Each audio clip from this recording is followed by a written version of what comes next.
All right, you already know who it is. We are here with one of the best running backs in the history of the sport of football. I got to call balls and strikes. You know, it's like I know we're Canes, but I got to be honest with the people. We're here with Fred Taylor. You know it is. Fred, how you doing? I'm good, man. Appreciate y'all. Appreciate having you. Obviously, you got the pivot energy. You're about to be. That's right. We're about to be going. It was hour 3 for us right now, so we had that. We had y'all need this. Right we now, had the man. yams. You know, we had the fried broccoli. Right. So that pivot's gonna come through in the clutch right here. Yeah, man. We just went into production mode, just try to capitalize on the brand that we built, and really, we think we did a real good product. It's been moving and selling like crazy, so hopefully it'll keep that up, man. But yeah, it's just you guys will see. You know what I'm saying? So obviously, it's not just Pivot Energy Drink, you know, the podcast. I mean, you got a lot of stuff going on right now, so you're tuned into the game even more. I mean, more so than most retired players, right? Because you're following the game, you're talking to people, you're involved. So it's Florida Gators program, obviously dear to your heart. You got the gear on, you're representing.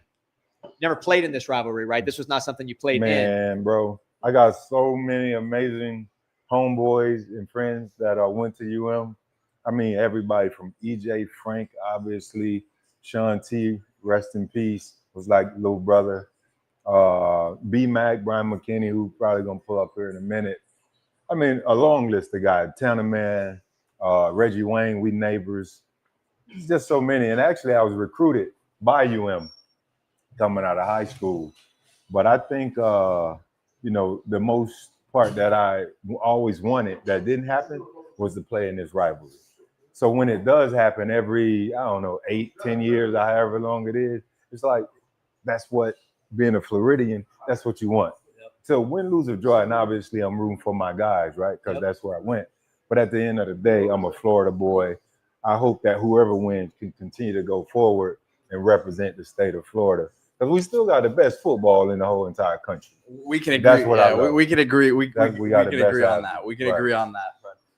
Now, you talked about not being able to play anything, which, by the way, delicious. The pink lemonade. Like a Starburst. Yeah. No, and again, people, the way I talk about products or our sponsors on the show, which obviously you're not a sponsor, you're taking the time out today to come with us. We're very appreciative. But like they think I overdo it sometimes and I'm like overselling the product. I promise you, I am an energy drink connoisseur.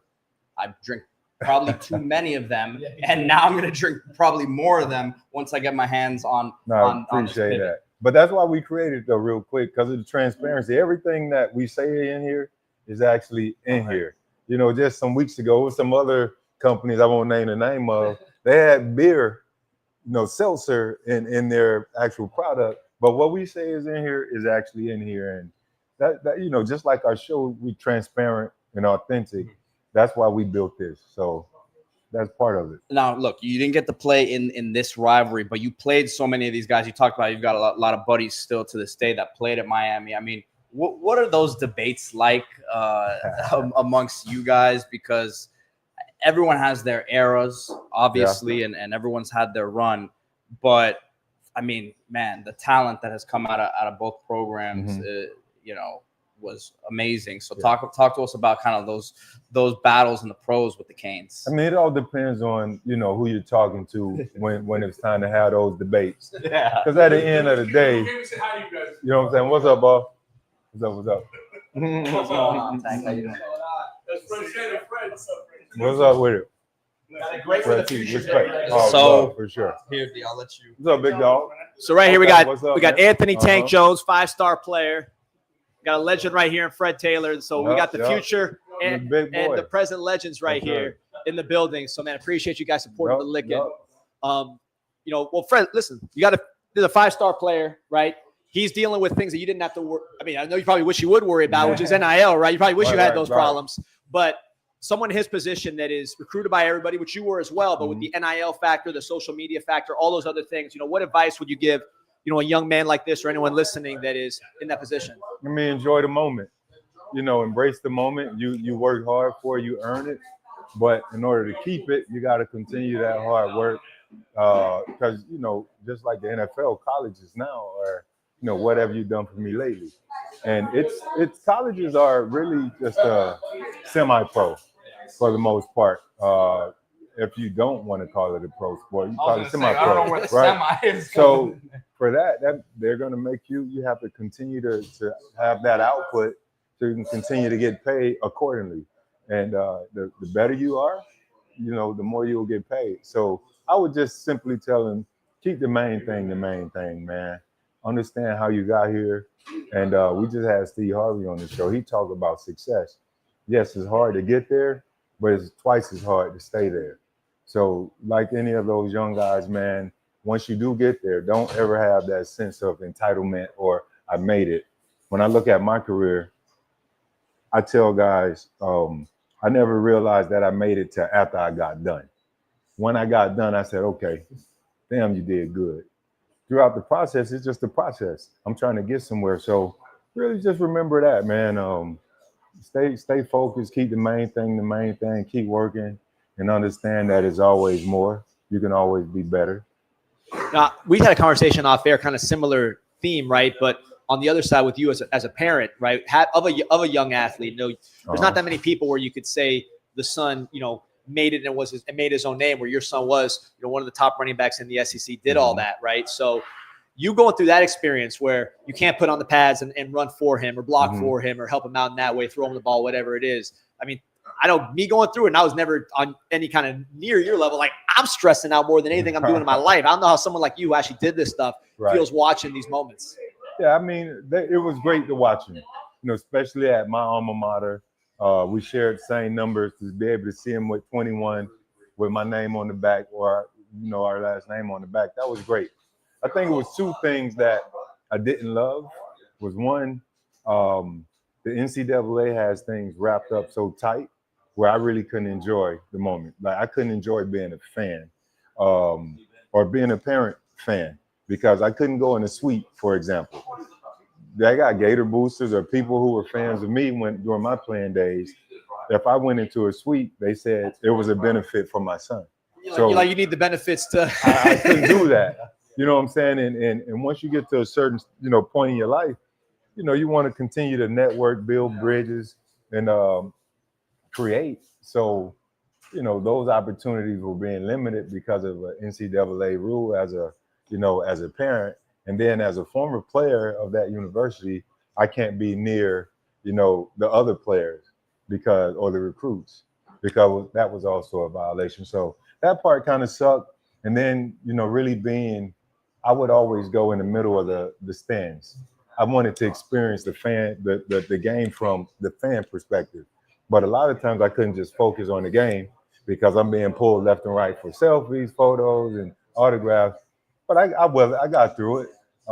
In terms of watching him play, it was kind of like I saw a lot of stuff develop before it actually happened.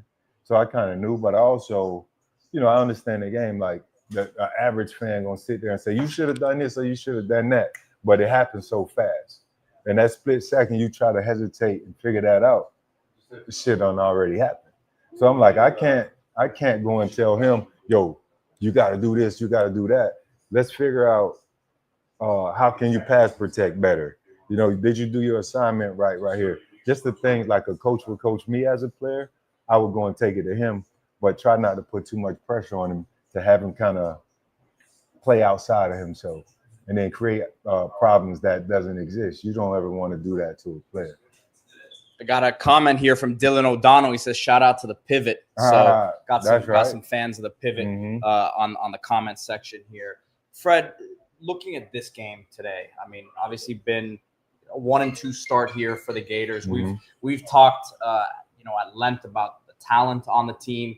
He has this as a 3-point win for Miami, which, if you knew him, has fans very concerned, because he's a very, very confident Canes fan. We'll call him a cocky Canes fan, a homer, right? Normally, but he sees this one being a 3-point game. I mean, before we get into like breaking down the game itself, where are you at right now with this team? We saw them fight for Billy at the end of last season real hard. Do you still see them having that ability early in the season? You know what? I think what happened was, you know, the loss to USF, it kind of shook everybody up. You know, everybody was on eggshells, already starting to cry, fire Napier and all that stuff, only 2 games in. And yeah, you would expect you know, the expectations for Florida teams is you got to beat the teams you're supposed to beat, not find ways to lose. And I think in the USF matchup, they found a way to lose the game. You had some penalties, you were up, got some scores called back. You had a guy spit in someone else's face, turned into a penalty that eventually led to the game-winning score for USF. Then you lose that game. Then you go and you come out early firing against LSU up in Death Valley, which is a tough place to play. I'm talking about they let that tiger rattle. The people up there drunk as hell. It's crazy. And they play a tough game. They played a close game for a while. They got a touchdown call back. Now it started to remind you of what happened versus USF. Then on top of that, DJ gifted them a few turnovers. Eventually, that led to a loss. Even with that, with all of that, having a score call back, the 5 turnovers, it wasn't a big blowout. Like 5 turnovers, you should get blown out, right? I don't know, man. It's tough. It's still early. I like to see what this game looked like in terms of, their confidence and where they are as a unit. Early on is going to test their fabric and see what they're really made of. It's going to be a lot of shit talking out there, man. A lot of these guys grew up together. A lot of them went to high school together, played against each other at some point. So that part's going to be exciting. You cannot break in this game. So I'm still a Gator through and through. No matter how bad or good it looked, I'm going to always scream Florida Gators. So the running backs in this game, I don't know if you've gotten your eyes on either of the backs or any of the backs in this game, Bob, Fletcher, big backs. People know you as a speed back because you had speed, but you're big back too, right? So you had that aspect to your game as well. So as you size up these big backs, you got eyes on any opinions on these guys? The crazy thing about me, man, a lot of people didn't know I was 226. I was 216 in college. I came in the college 216 running 10-900 meters. People didn't know that. Right? So they just thought I was a small guy because I was fast as hell. But then when so what I used to do was during the team's warm up, I would purposely on tape, I would purposely stand by our biggest lineman so I can look small on film. And then during the game, I'll run through the DB's warm up drill just so they can be like, damn, this motherfucker big. So now they got to know what they're dealing with all day. And the first note on my notepad was, punish the DBs early, get them out the way. Because I ain't really worried about the linebackers too much. Because I can break them down. I got options. I can outrun them. I can shake them. I can spin. Like it was optional. But looking at these guys now, man, the running backs are so athletic and so gifted, and so big. Every position has gotten bigger. When I was playing, they were saying bigger, stronger, faster. I'm like, how? But football keeps evolving to bigger, stronger, faster. It's because they're starting this big, especially down here in Miami. They out there at 3, 4, getting it in. And now that repetition just creates, that muscle memory and the talent that we've never seen. But look at it. But yeah, I like these guys. Bob, obviously, he gets it in. Young kid from Georgia, really understands the position. And then the backs down here, I saw him go against Notre Dame. Has a great offensive line. Yeah. They return a solid line, and we're going to give these guys opportunity to do good.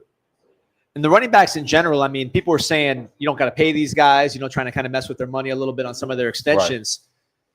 Right. Now you see Baltimore's got the 2 best running backs are on the 2 best teams, right? Between Philadelphia and Baltimore. And there's other backs that are making a big impact. Bijan Robinson's doing his thing. So how do you see, I know you watch the NFL very closely. How do you see that position just in terms of the value? Do you think that's coming back up where these guys are going to be able to get more money? I think they got to continue to, have the best of the best. They got to keep showing up. They're going to create the leverage for the entire position group. There are some unicorns out there. You just named 3 of them. I think Bijan is the 2nd best running back in all of football. Saquon obviously he's right here, and Bijan is right here. The most physical running back in the game is Derrick Henry. Guys don't want to tackle him. He's bigger than everybody on the field, but he's still elite. I don't know if those guys continue to show up, it's going to give the other guys an opportunity to get their payday. There are a few that can press the issue, though. Jahmyr Gibbs, another one who's going to press the issue. Jonathan Taylor, you know, if he wasn't banged up a few times these last couple of years, he'd be in that same conversation. For another one. Christian McCaffrey, obviously C-Mac, you know, how multi-talented and versatile he is and his ability. So the position ain't dead. If you don't have a run game, if you just out there playing 7-on-7, teams going to pin their ears back and tee off on you.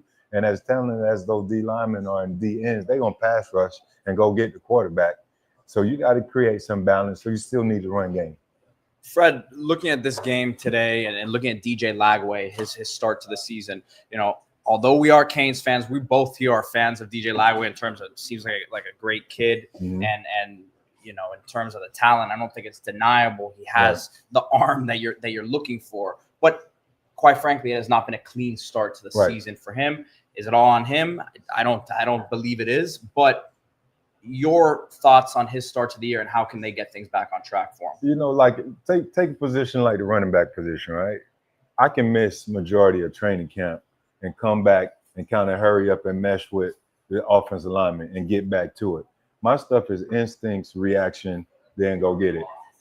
Even when I'm not out there physically, I can learn my assignment. Now I can take visual reps, mental reps. Quarterback, you can't miss that type of time. He missed the entire camp. We asking him to get out here and know where everybody got to be, lead these guys, then physically be in shape after running for your life on a lot of the plays, you know. So DJ, I still got faith in him. I believe last week, you know, he was trying to do a lot. One, he is the leader they depend on, so he was pressing. So the turnovers that it led to, it's not like LSU just made great plays and, you know, created those turnovers. He threw him a couple freebies, you know, and the one in the end zone was taking a deep shot and a few others late in the game. So, you know, we still support DJ, man.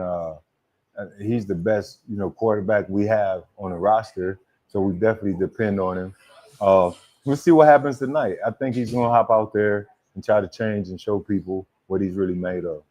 There's a question I got to ask you, which is, you know, we're big recruiting guys, like to follow the recruiting. And since when we started following recruiting, it was known the best place pound for talent was right there by Lake Okeechobee, right? Right. So western part of Palm Beach County, you know, the Muck, whatever you want to call it. City. Yep. That was everybody knew that pound for pound per capita, that was the spot. Obviously, you're from there. You're not the only one. There's other Hall of Fame type players there. You're talking about Santonio Holmes. I mean, the best of the best guys from a very small part of town. So it's gone down a little bit from what we've seen. I know there's been some population shifts. Why do you think that talent pool is not what it was maybe 20 years ago?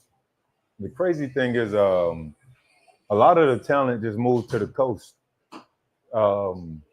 It kind of started, the shift started happening around 2007. I don't know if that was Hurricane Wilma. It was one of those big hurricanes.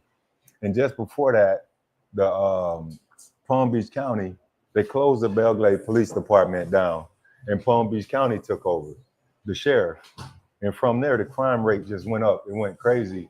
And when they closed the local police department, they left a lot of the guns and stuff in the building. And then when the hurricane came through, they kind of beat up the building. So all of the guys went in there, a lot of kids went in, and they took all of the guns. And those guns ended up on the streets. It was like 300 guns, all type of guns. Then we start getting gangs and a lot of killings, and a lot of parents just start moving to West Palm Beach. So there are a lot of kids that are from Belgrade, raised everything, that moved to Palm Beach, that play ball over there. So they might say, you know, like P.R. Garcon, for example, he's from the Muck. People he'd say he's from Lake Worth or whatever, right? It's a lot of guys from Belgrade that went to school in Palm Beach. So it's still, the talent's still there. They not always going to school there. They might go over for looking for a better opportunity and go to another school. But when we was coming up, we had the most D1 recruits from one small little window, right? Like you said, per capita, we had the most. Even for a 10-year stretch when I was in the league, we had the most players from one high school in the entire NFL for a 10-year period every single year. So, I mean, it was a lot more rich then. it's not as much now, but everything's changed. The whole recruiting lay of the land has changed because now kids can go anywhere. And with NIL, it's made it a lot more sloppy because you can poach somebody else, a player, right from up under you without, I mean, shit. It just happened. Now, Fred, I know you got your food here. We're going to get you out of here in just a minute. My last question for you in terms of the game today, Florida, for them to win the game, you know, how does that happen? What are the keys for them to get it done today against Miami? Obviously, turnovers. You always start with turnovers, minimizing the turnovers, and then creating some turnovers.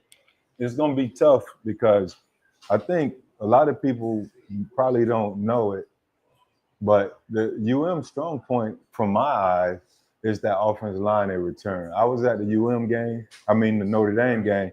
You'll get no pressure on a quarterback who I believe is just subpar. I don't think he's great, but he manages the game. He gives you guys an opportunity to win, and you can rattle him if you get pressure on him. We saw it when he was at Georgia, playing in the Florida-Georgia game. A few times I've seen it. So hopefully he'll have nightmares of what the Gator defense kind of did to him when he was at Georgia. But I guess all jokes aside, man, get some pressure on the QB. Do not turn the ball over. Try to create some turnovers. Stop the run. They got to stop the run because can do a lot. They got talent everywhere. And I'm having a brain fart right now. But what's my kid name from Heritage that played at Heritage? Mark Fletcher, or the receiver? The receiver. Malachi Tony. Say again? Malachi Tony. Straight dog. Like, you guys got a good young one too. Yeah. No, we got some good players, but Malachi is dope. Vernon Brown. He played with his dad? He's dope. No, we didn't cross paths, but he was nice. And he's been up there working with player development and all of that for the last couple of years. But Malachi he's a real deal. South Florida baller. We're here with one of the greatest of all time to come out of South Florida. Don't forget about the Pivot Energy drink. This is going to get us through hour 4 here. Oh, yeah, I got all these too, bro. Hey, appreciate you, man. Appreciate you, Fred. Thanks for coming on, man. Appreciate E-Class and finger licking, bro. The best, man. The licking. This is what happens at the licking, man. This is – believe it. I mean, you got the best players of all time out here, and you got some of the best food you're going to have in South Florida. You already know. Plus, you got the energy drinks with the Pivot. I got my wife some turkey wings for the road. Oh, she's going to be happy with that one, I promise. Turkey wings, serious. Happy wife, happy life. That's it, man.